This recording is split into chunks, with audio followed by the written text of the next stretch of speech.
نحمده ونصلي ونسلم على رسوله الكريم أما بعد فأعوذ بالله من الشيطان الرجيم بسم الله الرحمن الرحيم قال الله تبارك وتعالى في شأن حديثه إن الله وملائكته يصلون على النبي يا أيها الذين آمنوا صلوا عليه وسلموا تسليما قال الصلاة والسلام عليك يا رسول الله وعلى آلك وصحبك يا سيدي يا حبيب الله الصلاة والسلام عليك يا سيدي يا نبي الله وعلى آلك وصحبك يا سيدي يا نبي الله قال الله تبارك وتعالى في مقام آخر ولقد نصركم الله بفضل وأنتم أذلة صدق الله مولانا العظيم. فضائے بدر پیدا کر فرشتے تیری نصرت کو اتر سکتے ہیں گردوں سے کتار در کتار اب بھی آج بھی ہو کر ابراہیم کا دین پیدا آج بھی ہو کر ابراہیم کا دین پیدا تو آگ کر سکتی ہے انداز گلستان پیدا جو کرنی ہے جہانگیری محمد کی غلامی کر عرب کا تاج سر پہ رکھ خدا بندے عجب ہو جا نعمتیں بانٹتا جسم کو ذیشان گیا ساتھ ہی منشی رحمت کا قلم دان گیا دل ہے وہ دل جو تیری یاد سے معمور رہا سر ہے وہ سر جو تیرے قدموں پہ قربان گیا آج دے ان کی پناہ آج مدد مانگ سے پھر نہ مانیں گے قیامت میں اگر مان گیا اور نے جانا انہیں مانا نہ رکھا ایسے کام للہ الحمد میں دنیا سے مسلمان گیا ہونا یہ پھول تو بلبل کا ترنم بھی نہ ہو چمنے دہر میں کلیوں کا ترسم بھی نہ ہو ہونا یہ ساقی تو پھر میں بھی نہ ہو خود بھی نہ ہو بزم توحید بھی دنیا بھی نہ ہو تم بھی نہ ہو خیمہ افلاق کا استادہ اسی نام سے ہے نفس ہستی کبش نمادہ اسی نام سے ہے نماز اچھی روزہ اچھا زکات اچھی مگر میں معلوم اس کے مسلمان ہو نہیں سکتا نہ جب تک کٹمر میں خواجہ بٹھا کی حرمت پر خدا شاہد ہے قابل میرا ایمان ہو نہیں سکتا اللہ جل جلالہ وعظم نوالہ وعظم شانہ وعطف قرآنہ کی حمد و ثنا اور حضور سرور کائنات مفخر موجودات زینت بزم کائنات دستگیر جہاں ابو سارے زمان سید سروران حامی بے قسام قائد المرسلین رحمت للعالمین آقا نامدار مدنی تاجدار تاجدار الوجب فخر بنی آدم رسول محتشم صلی اللہ تعالی علیہ وآلہ وسلم کے دربار قربان میں حق و سلام پیش کرنے کے بعد آج کا جو ہمارا جمعۃ المبارک کا موضوع ہے عالمی اسلام کا سب سے بڑا دن اور کفر اور اسلام کا سب سے بڑا معرکہ غزوہ بدر 17 رمضان مبارک کو بدر کے مقام پر یہ کفر اور اسلام کی لڑائی جو ہے لڑیں گے اسی مناسبت سے آج کا جو ہمارا موضوع ہوگا وہ فضائے بدر ہوگا دعا کرتے ہیں رب ذوالجلال کی بارگاہ میں خالق کائنات ہمارے دلوں کے اندر اور ہماری روحوں کے اندر بدر کی فضا پیدا فرمائے اللہ رب العزت نے قرآن مجید قرآن رشید میں ارشاد فرمایا وَلَقَدْ نَصَرَكُمُ اللَّهُ بِبَدْرٍ وَأَنْتُمْ أَذِلَّةٌ میں خدا میں یاد کروں بڑا لطیف اور بڑا ہی دل میں اترنے والا یہ موضوع ہے میں نے جب اس کی تیاری کی تو اس کو محسوس کیا آپ بھی اسی سچویشن کو سامنے رکھتے ہوئے اس موضوع کو سنیے گا کہ یہ چونکہ دل میں گھر کرنے والی باتیں ہیں اسلام کا پہلا معرکہ ہے زیادہ کوشش فرمائیں آپ کی توجہ میری طرف ہے کوئی آئے یا جائے یا جو بھی معاملہ ہو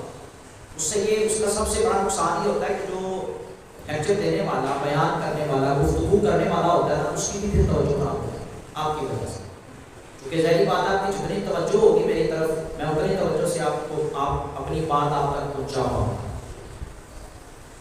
بدر کا جو معاملہ ہے اس کی بیسک وجہ کیا تھی پس منظر کیا تھا تھوڑا سا ہم پہلے ڈسکس کر لیتے ہیں، پھر اس کے بعد انشاءاللہ آگے چلیں گے۔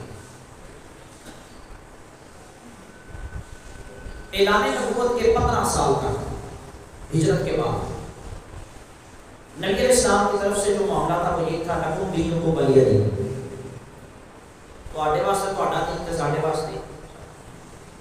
ہجرت کے 15 سال تک یہ معاملہ ہوتا کیا تھا کہ کفار مشرکین ہجرت کے بعد بھی مسلمانوں کے ساتھ ان کے معاملات درست نہ ہو پائے، اور وہ وقتاً فوقتاً جہاں تک کہ ہجرت کے بعد بھی یعنی مکہ سے مدینہ کی طرف جب ہجرت کی تو مدینے تک بھی کفار نے آ کے مسلمانوں کو تنگ کیا، کبھی مال چرایا جاتا، کبھی راستے میں مسافر ہوتے مدینہ شریف کے مسلمان مسافر ہوتے انہیں تنگ کیا جاتا، روکا جاتا، نقصان پہنچایا جاتا ہے، مال کو لوٹ لیا جاتا ہے۔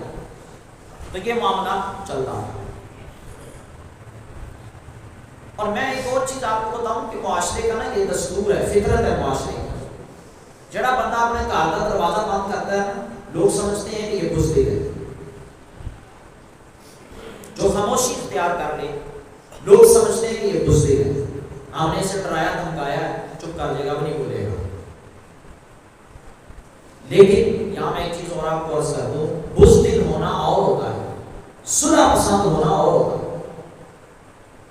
نبی علیہ السلام کی جو تعلیمات تھی صحابہ کو خود بھی حضور صلح کے پسند تھے، وَالصُّلْحُ خَيْرٌ، قرآن نے کہا حضور صلح پسند، حضور فرماتے تھے جو معاملہ امن سے کلیئر ہو جائے وہ سب سے بہتر ہے، رحمت للعالمین تھے ویسے کی صلح پسند تھی۔ کافر و مشرک یہ سمجھتے کہ شاید ڈر گئے ہیں، اب یہ چونکہ مدینہ میں چلے گئے ہم جیسے مزید کا پیچھا کریں تنگ کریں ان کو تکلیف دیں کہ کچھ کر نہیں سکتے۔ ہوا کیا؟ اب پس منظر حقیقی پس منظر بدر کا اب شروع ہونے والا ہے۔ ابو سفیان شام گیا ہوا تھا، کفار و مشرکین کا نام مال لے کر، بڑے بڑے تاجر تھے مکہ کے، ان کا مال لے کے ان کے شام گیا۔ جس وقت وہ تجارت کر کے واپس آ رہا تھا تو مدینہ کے قریب سے اس نے گزرنا تھا۔ نبی علیہ السلام نے فرمایا کہ چونکہ ایک وقت تک ہمیں بھی یہ معاملات ہمارے ساتھ کرتے رہے، ظلم بھی، زیادتی بھی، تکلیف بھی، پریشانی بھی، ہر طرح سے ایون کہ گھروں تک بھی پہنچ کے انہوں نے تکلیفیں دی، نبی علیہ السلام نے فرمایا ہم بھی ان کے قافلے کو روکیں گے، پھر انہیں پتہ چلے گا کہ کسی کو تنگ کرنا، پریشان کرنا یہ کس قدر اذیت دہ ہوتا ہے۔ اور دوسری چیز یہ ہے کہ مکہ کے اندر یہ رواج تھا، بندے پہ اعتبار کرتے تھے۔ میں نے آپ کو ایک دفعہ پہلے بھی بتایا تھا کہ عرب کی دو بڑی خوبیاں تھیں۔ عربیوں کی نا اس وقت کی بات ہو رہی ہے، آج کل کا کیا حالات ہیں کیا نہیں وہ تو اب بات کی بات ہے۔ اس وقت عرب کے اندر دو خوبیاں تھیں عربی لوگوں کے اندر۔ پہلی خوبی یہ تھی کہ کٹھن معاملات میں رہنے والے لوگ تھے، صحرائی جگہوں کے رہنے والے لوگ، شدت برداشت کر لیتے تھے، گرمی کی شدت ہو، تنگی ہو، پریشانی ہو، پیاس کی شدت ہو، کسی طرح کا بھی معاملہ ہو تو کٹھن حالات میں بھی اپنے آپ کو ڈھال لیتے تھے اور رہ جاتے تھے، پریشان نہیں ہوتے تھے، ہمت نہیں ہارتے تھے جلدی۔ یہ پہلی خوبی تھی عرب کی۔ اور عرب کی دوسری خوبی یہ تھی کہ زبان دیتے تھے تو پھر زبان پہ کھڑے ہوتے تھے۔ اور آپ دیکھ لیں، پڑھ لیں ہسٹری، عرب کے قبیلوں کے اندر جب کسی نے حضور کو زبان دینا کلمہ پڑھ کے پھر اتریا تو پھر ساری اتریا، پھر زبان واپس نہیں دے۔ یہ عرب کی خوبی تھی۔ مال دیا ابو سفیان کو، یہ جی جائیں تجارت۔ اور میں آپ کو ایک اور چیز بتاؤں، جہالت کے اس دور کے اندر، کفار مشرکین کے اس جہالت والے دور کے اندر دھوکہ دینا اور فراڈ کرنا اس وقت بھی نہیں تھا۔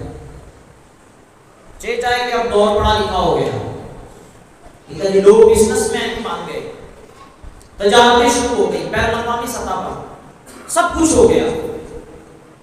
دھوکہ میں تو آج بھی ہے، فراڈ آج بھی ہے، ہر بندہ دوسرے کی کہ نہیں یار کسی نہ کسی طریقے سے اس کے مال کو ہڑپ لیا جائے۔ لیکن آپ اندازہ کریں کہ کفار مشرکین کے اس جہالت والے دور کے اندر بھی دھوکہ اور فراڈ یہی سمجھا جاتا کہ نہیں یار یہ کسی کے ساتھ زیادتی ہے، یہ نہیں کرتے۔ جبکہ آج تو تعلیم ہے جی، ایجوکیٹڈ لوگ ہیں، ہاں جی، لوگ کہتے ہیں کہ ہم پڑھے لکھے ہیں، ہماری تہذیب ہے، تمدن ہے، معاشرہ ہے، بڑا باوقار معاشرہ ہے، لیکن حالات آپ کے سامنے۔ خیر، ابو سفیان نے اپنا وہ تجارت والا قافلہ رکھا، نفع اس کو ہوا جو بھی مال فروخت کر کے مدینہ کے راستے سے اس نے آنا۔ جب نبی علیہ السلام نے یہ مشورہ کیا صحابہ کرام علیہ رضوان سے تو حضور 313 کو لے کر نکلے۔ 300 اور اس سے کچھ اباب کی تعداد ہے، مختلف روایات ہیں، لیکن محققین نے اس پر تحقیق کی اور 313 کا ایک عدد دے دیا۔ ویسے 300 یا اس سے کچھ اوپر اسی کے راؤنڈ اباؤٹ جو تعداد تھی بدر کے دن صحابہ کی ہو گئی تھی۔ لے کر نکلے اور کہا کہ ہم ان کو راستے میں روکیں۔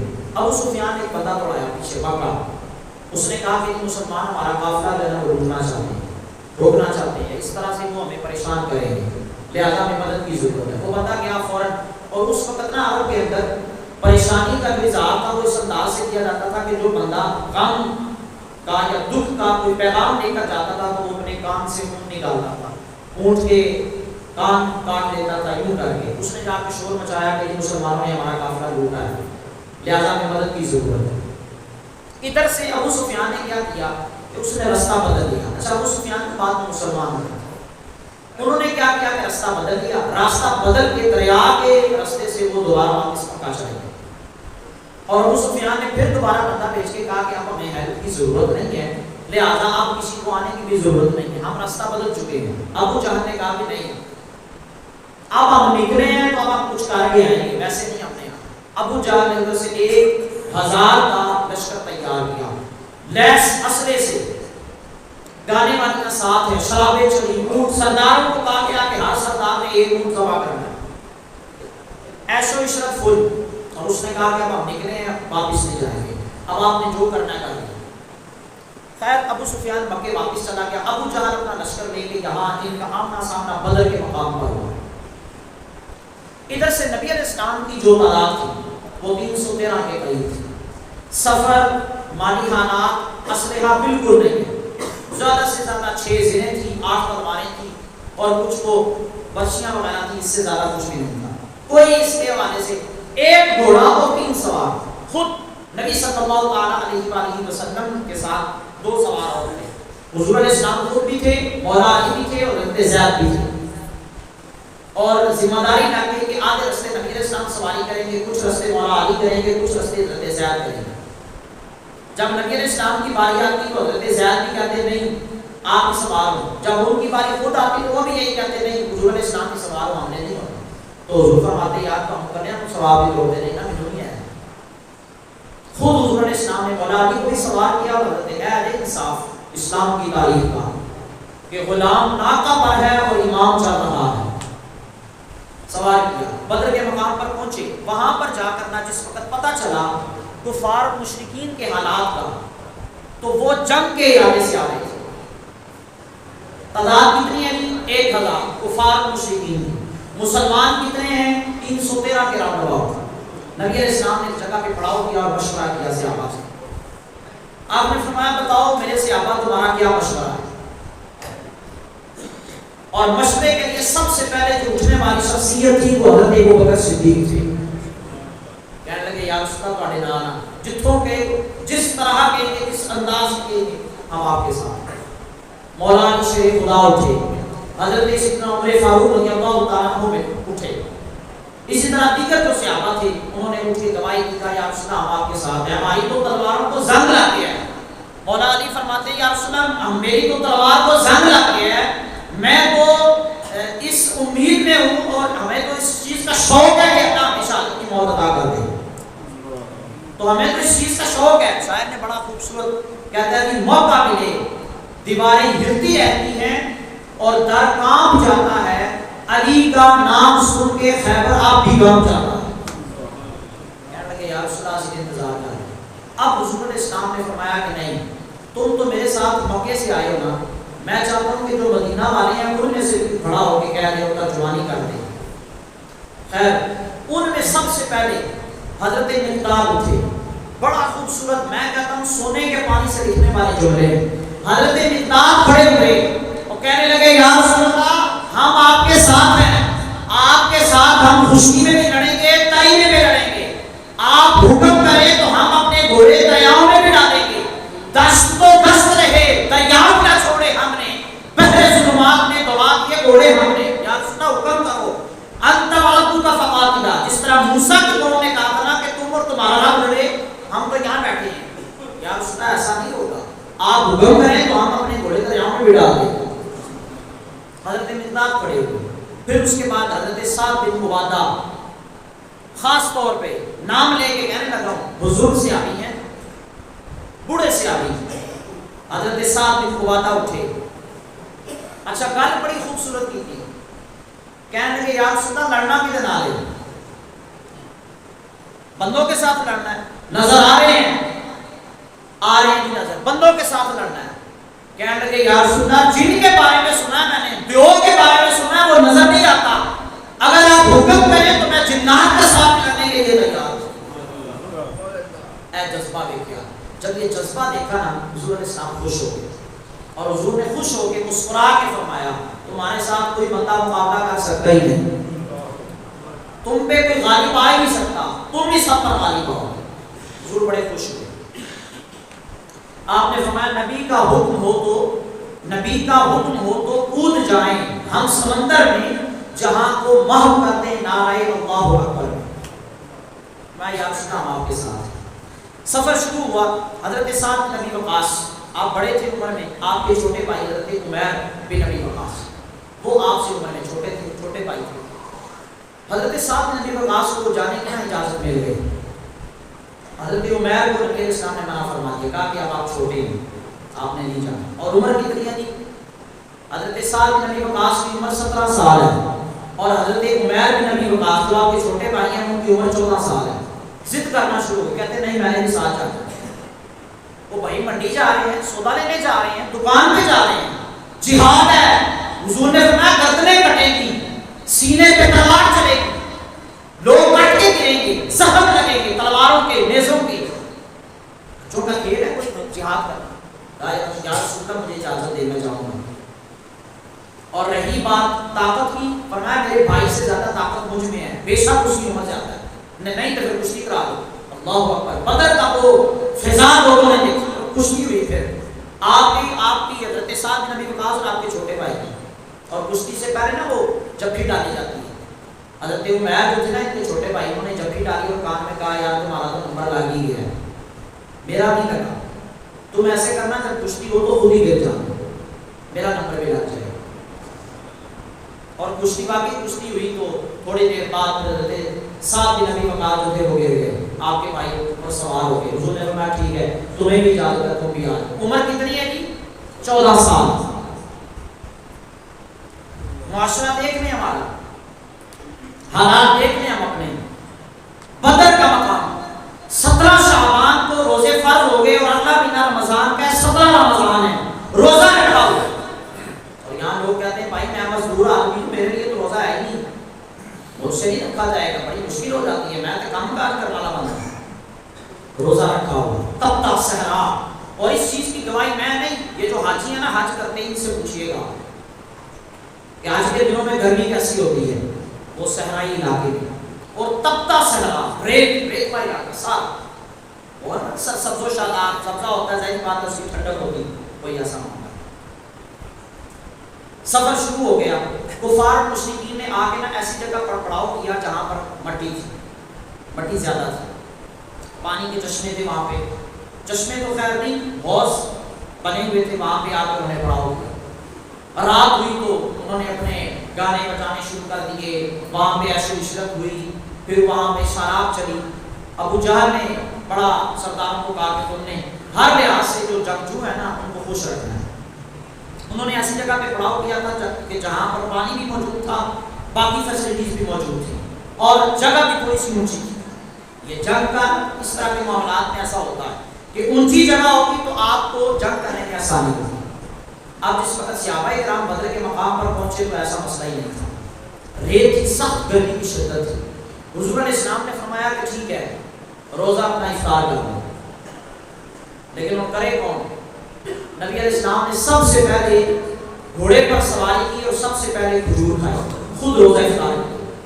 انہوں نے نا سمجھنا کہ حکم ان ہوا الا وحی یوحا، اللہ کے حکم کے بغیر نبی علیہ السلام کچھ نہیں کر سکتے۔ یاد رکھیے نبی کا ہر اٹھنے والا قدم اللہ کے حکم سے ہوتا ہے۔ روزہ افطار کیا، جب نبی علیہ السلام نے روزہ افطار کیا تو سارے صحابہ نے کر لیا۔ روزہ افطار کرنے کے بعد رات کا جب جس وقت ہوا نا، نبی علیہ السلام نے، اب مین مسئلہ یہ تھا کہ ڈیوٹی لگ گئی۔ نبی علیہ السلام کا وہ جو جھونپڑی بنائی گئی تھی اونچی جگہ پر، وہاں ذمہ داری تھی کہ کون نبی علیہ السلام کی حفاظت کرے گا۔ سب سے پہلے مولا علی خود فرماتے ہیں، سب سے پہلے حضرت سیدنا صدیق پر اٹھے، کہنے لگے یا رسول اللہ میں جو ہے کسی اور کی ضرورت ہی نہیں ہے، میں پہلا ہوں۔ حضرت سیدنا ابوبکر صدیق فرماتے ہیں حضور علیہ السلام ساری رات سجدے میں گر گئے، دعائیں کی اللہ کی بارگاہ میں۔ دیکھ لو ٹیکنالوجی میٹر نہیں کرتی، ایٹمی پاور کی میٹر نہیں کرتی، ہاں جنگ کا یہ اصول یاد رکھیے گا، خاص طور پر جب ایک طرف اسلام ہو اور دوسری طرف کفر ہو، وگرنہ کیا ہے، نہیں ہے ایٹمی پاور ہمارے پاس۔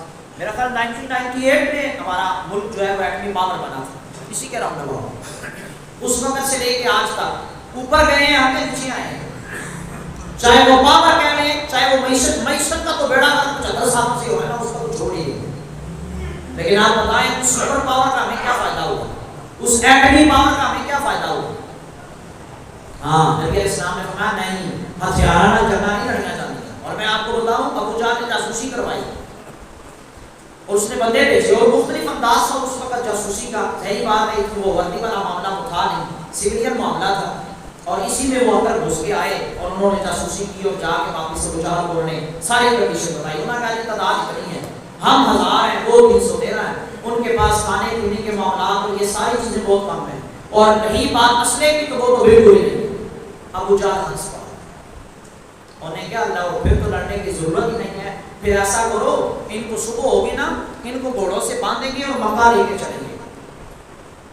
انہیں کیا صبر کر گالتے پوری سن لیں، وہ جو جاسوس آئے تھے نا انہیں کہا میں گال سن لیں پوری، وہ ہیں 313، تعداد ان کی بالکل کم ہے، اسلحہ ان کے پاس نہیں ہے، کھانے پینے کی چیزیں بھی نہیں ہیں، لیکن یاد رکھنا ایک بندہ بھی ایسا نہیں ہے جو زندہ لوٹنے کو واپس تیار ہو، سارے کے سارے کفن باندھ کے آئے ہیں، کوئی ایک بندہ بھی ایسا نہیں ہے جو یہ چاہتا ہو کہ میں نے واپس جانا ہے، ہر بندہ مصلے پہ بیٹھ کے شہادت کی دعا مانگا ہے۔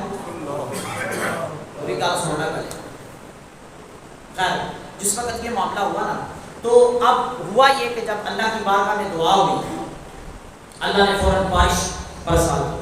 سورہ انفال کے اندر کی پوری ڈیٹیل قرآن مجید کے اندر یہ موجود ہے۔ اب جب بارش ہوئی نا تو صحابہ کرام نے اپنے برتن جو تھے وہ بھر لیے، اپنے جانوروں کو بھی پانی پلا دیا، لیکن کفار مشرکین چونکہ وہ اس جگہ پر تھے جہاں مٹی تھی، تو جب مٹی ہوتے بارش پر بھی ہوتا ہے،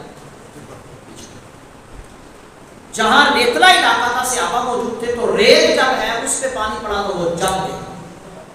لو جی اللہ نے وہ سارا منظر ہی بدل کا چینج کر دیا۔ رات کا وقت ہوا تو مسلمانوں کے نا حوض سے 2 کافر آئے پانی پینے کے لیے چھپ کے، ایک صحابی حضور کی بارگاہ میں حاضر ہوئے، کہنے لگے یا رسول اللہ، پکڑ کے لائے، کہنے لگے یا رسول اللہ معلوم؟ میں نہیں، بے شک کافی نہیں ہے، پانی پینے دو، پانی پینے میں نہیں مارتا، مخلوق جو ہے نا اللہ کی۔ اللہ اکبر، اے ساقی تیری خیر، تیرے میں کدے کی خیر، اللہ اکبر، ایسی پلا کہ جس کا نشہ عمر پر رہے، اور پلا کے گرانا تو سب کو آتا ہے، مزاق تب ہے کہ جتنے کو تھام لے سکتے۔ اللہ اکبر، اور میں مارنا نہیں ہے، پانی پین دے کوئی گل نہیں، چھوڑ دیا، چلے گئے۔ لو جی جس وقت رات کا وقت ہوا سیدنا صدیق پر فرماتے ہیں رات کو حضور نے مصلی بچھایا، سجدے میں سر رکھا، حضور نے دعائیں کی، کہا یا اللہ یہ 313 تھے جو میں تیری بارگاہ میں لے آیا ہوں، اگر یہ بھی ختم ہو گئے تو بتا قیامت تک تیرا نام لینے والا پھر کون ہو؟ اللہ پاک نے فوراً وحی نازل کی، فرمایا سونے یہاں پہلے 1000 فرشتے سے تیری مدد کی جائے، پھر 2 اور 3000 فرشتے، پھر فرمایا 5000 فرشتوں سے مدد کروں گا۔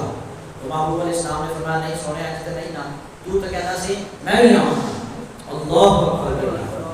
علامہ ہزاروی صاحب فرماتے تھے کہ محبوب علیہ السلام نے فرمایا کہ اللہ تو فرماتا تھا میں بھی آؤں گا، آگے ہی فرمایا اگلے یہ آیت کے اندر فرمایا انی معکم، سونے میں بھی تیرے نال ہی ہوں۔ اللہ اکبر۔ شاعر نے کیا خوبصورت بات دی، کہتا ہے سانو کل کے وچ میدان بدر آپو بیر یا یار کناریاں تھے۔ اللہ اکبر۔ فرمایا محبوبہ میں بھی تیرے ساتھ ہوں، انی معکم، میں تیرے ساتھ ہوں۔ لو جی بدر کا معاملہ جس وقت جنگ کا شروع ہوا صفیں بن گئی، صفیں بنی نا تو اچھا یہ یاد رکھیے گا، میں نے یہ حدیث پاک پہلے بھی سنائی ہوئی ہے یہ جو جنگ کے دوران صف بندی کی جاتی ہے، نماز پڑھنے سے پہلے صف بندی کی جاتی ہے، اور رات کے وقت جس وقت بندہ اٹھ کے تہجد کی نماز ادا کرتا ہے، یہ تینوں وہ کام ہیں جس وقت یہ کیے جاتے ہیں تو اللہ خوش ہوتا ہے، خوش ہو کے مسکراتا ہے۔ لہذا جو صفا بڑھنا تے محبت نہ بناؤ، اس وجہ سے کہ اللہ نمازیوں کی امتداد کو اور ان کو دیکھ کے جب وہ صفے درست کرتے ہیں تو اللہ خوش ہو کے مسکراتا ہے۔ اور یہ صفے درست ہوئی نا تو ایک صحابی ایسے تھے جو سب سے تھوڑا سا آگے ہو گئے، ان کا پیٹ تھوڑا سا بڑا تھا، وہ تھوڑا سا آگے ہو گئے، لیکن اسلام کے ہاتھ میں چھڑی تھی، جو نے چھڑی لگائی اور فرمایا بھائی پیچھے ہو جاؤ، ہٹ جاؤ، صف کے اندر ہو جاؤ۔ اچھا وہ صحابی کہنے لگے یا رسول اللہ تسی چھڑی ماری، چھڑی کیوں ماری تھی؟ حضور نے فرمایا چل ٹھیک ہے ناراض نہ ہو، بدلا لیتا ہے، کہا چلے ٹھیک ہے دین بدلا، چھڑی پکڑی، کہا نہیں وہ کپڑا بھی اٹھائے نا پھر، جب میرے پیٹ پہ لگی تھی تو کپڑا نہیں تھا۔ اچھا اس حدیث کو نا اور بھی راویوں نے روایت کیا ہے مختلف طرق کے ساتھ، کہنے لگے حضور کپڑا نہیں تھا جب چھڑی لگائی ہے، حضور علیہ السلام نے کپڑا اٹھایا تو انہیں پورے نبوت کو چوم لیا، کہنے لگے یا رسول اللہ میں سوچا جنگ ہونے لگی ہے، آگے زندگی کا کیا پتہ، جاتے جاتے پھر پورے نبوت کو بوسے دے۔ یہ انداز کہیں سے نکلے گی، یہ بدر کی فضا کہیں سے نکلے گی جو صحابہ کا شوق اور ذوق تھا۔ آپ یقین کریں ہمارے حالات بڑے بدتر رابطہ ہو چکے ہیں، اگر ہم اپنے معاشرے اپنے حالات کو دیکھیں نا تو صحیح بات ہے وہ چیزیں نہیں ہیں۔ فضائے بدر پیدا کر، اقبال کہتا ہے فضائے بدر پیدا کر، فرشتے تیری نصرت کو اتر سکتے ہیں گردوں سے کتار اندر کتار آپ بھی، اور آج بھی ہو کر ابراہیم کا دین پیدا تو آپ کر سکتی ہے انداز گلستاں پیدا۔ اگر 313 کی فرشتوں کے ساتھ مدد ہو سکتی ہے تو آج تو 313 نہیں پتہ نہیں کتنے کروڑوں ہیں، آج مدد کیوں نہیں ہو سکتی؟ شرط صرف اتنی ہے کہ بدر کی جو ہے نا وہ فضا قائم کرنی بس۔ اور یہ انداز تھا جی، بھلے چھوٹا ہے بھلے بڑا ہے۔ دو ایسے صحابی جو بعد میں آئے، رستے میں ملاقات ہوئی ابو جہل کے ساتھ، بس آخری بات کر ابو جہل نے کیا بھی کیا مدد کرنے کے لیے آ رہے ہو، کیا نہیں مدد نہیں کرنا، ویسے ہی آئے یہاں سے آئے سے تو پتہ ہی نہیں جان ہونے لگی، کہا چلو ٹھیک ہے لڑو گے تو نہیں، کہا جی نہیں لڑیں گے۔ ابو جہل سے وعدہ کیا کہتے نہیں لڑیں گے، آگے حضور کے پاس، یہاں آ کر حالات پتہ چلے یہاں تو ایک ایک بندے کی ضرورت ہے۔ حضور علیہ السلام کی بارگاہ میں کہنے لگے یا رسول اللہ ہم نے تو لڑنا تھا، لیکن ابو جہل ملا تو اس کے ساتھ ہم نے کہا کہ ہم نے کہا کوئی بات نہیں، چھوڑے وہ کافر ہے مشرک ہے، لیکن یہ ہے کہ ہم لڑیں گے۔ حضور نے فرمایا نہیں، وعدہ جو کر کے آئے ہو وہ تو مومن نے کیا نا، وہ تو کافر نے نہیں کیا، لہٰذا آپ چونکہ تم وعدہ کر کے آئے ہو کہ تم نہیں لڑو گے لہٰذا تم نے واقعی نہیں لڑنا۔ اللہ اکبر، اجے تو میرا محبوب نہیں بٹھا جنہوں دیکھ کے چند یہ ادائیں ہمیں کہاں سے ملے گی؟ فتح مکہ کا موقع اور عام معافی کا اعلان، بتائیں یہ ادائیں کہاں سے ملے گی؟ ایسا امن کا درس لینے والا اگر کوئی دین ہے تو بتائیں، جو امن اور سلامتی جو محبت کا پیغام اسلام کے علاوہ اگر کسی دین نے دیا تو بتائیں ہمیں۔ فلسطین کے معاملے کے اندر اگر کوئی ایسی سچویشن بات جاتی ہے تو پھر وہاں دیکھیں کہ کتنے لوگ ہیں جو کہتے ہیں کہ نہیں یہ امن تھا یا دہشت گردی تھی، بتائیں۔ جو اسلام نے امن کا درس دے دیا نا وہی دے دیا، ہاں جی، اس کے بعد کوئی ایسا نہیں آیا جس نے امن اور جس نے کہا ہو کہ جنگ کرنی ہے ٹھیک ہے لیکن جنگ ہماری نوجوانوں کے ساتھ ہے، بوڑھوں بزرگوں بچوں اور عورتوں کے ساتھ ہماری کوئی جنگ نہیں، ہم ان پہ تلوار نہیں اٹھائیں گے۔ اور یہ شیوا ہے مسلمانوں کا، یاد رکھیے گا جو حضور نے ہمیں دیا کہ جہاد کے اندر اس اصول کو سامنے رکھا جائے گا، اور جب کوئی بھی شخص جہاں جنگ کرنے کے لیے جاتا ہے اگر وہاں لوگ سو رہے ہیں تو جنگ نہیں ہوگی۔ جس وقت وہ بندہ ہی نہیں ہٹتا ہے اس کے پاس کچھ نہیں ہے تو پھر آپ کا کام نہیں بنتا کہ آپ اس کے ہتھیار اٹھائیں، ہاں جی۔ اور یہ ایک نہیں، اس طرح کی سینکڑوں دلائل موجود ہیں، بلکہ بندے دے بندے رہے، جانور کے بارے میں بھی فرمایا کہ جب وہ سو رہا ہے اس کا شکار نہیں کرنا، یہ ہے اسلام، یہ ہے امن۔ آج امریکہ اور دوسری جو بات رہی ہیں وہ کس امن کی بات کر رہی ہیں؟ ان کو شکست ہم نے دی ہے، صحابہ نے ان کو گرایا ہے، رومن اور پرشین امپائر کو صدیوں سے حکومت کر رہے تھے، صحابہ نے ہمیں بتایا کہ پاور ہے ہم لیے، اور جس وقت اسلام پاور میں آیا پھر اس نے بتایا کہ پاور اس کو کہتے ہیں۔ اور بہادری یہ ہے اور امن یہ ہے اور سلامتی یہ ہے کہ اس وقت بندہ بدلہ لے سکتا ہو نا، پھر کہ نہیں یار کوئی کلمہ معاف کرنا جا، اے امریے، اس کو کہتے ہیں امن، اس کو کہتے ہیں معاف کرنا، ہاں جی۔ جس وقت پاور تھی اختیار تھا، سب کچھ تھا، کہا نہیں کوئی گھر معاف کر دے، اے ہم نے یہ معافی، اور یہ اسلام کے علاوہ کوئی نہیں دے سکتا۔ اللہ کی بارگاہ میں دعا ہے ہم سب کو مزید توفیق عطا فرمائے، اور ہمارے دلوں کے اندر، ہمارے سینوں کے اندر اللہ بدر کی فضا کو پیدا فرمائے۔ وآخر دعوانا الحمدللہ رب العالمین۔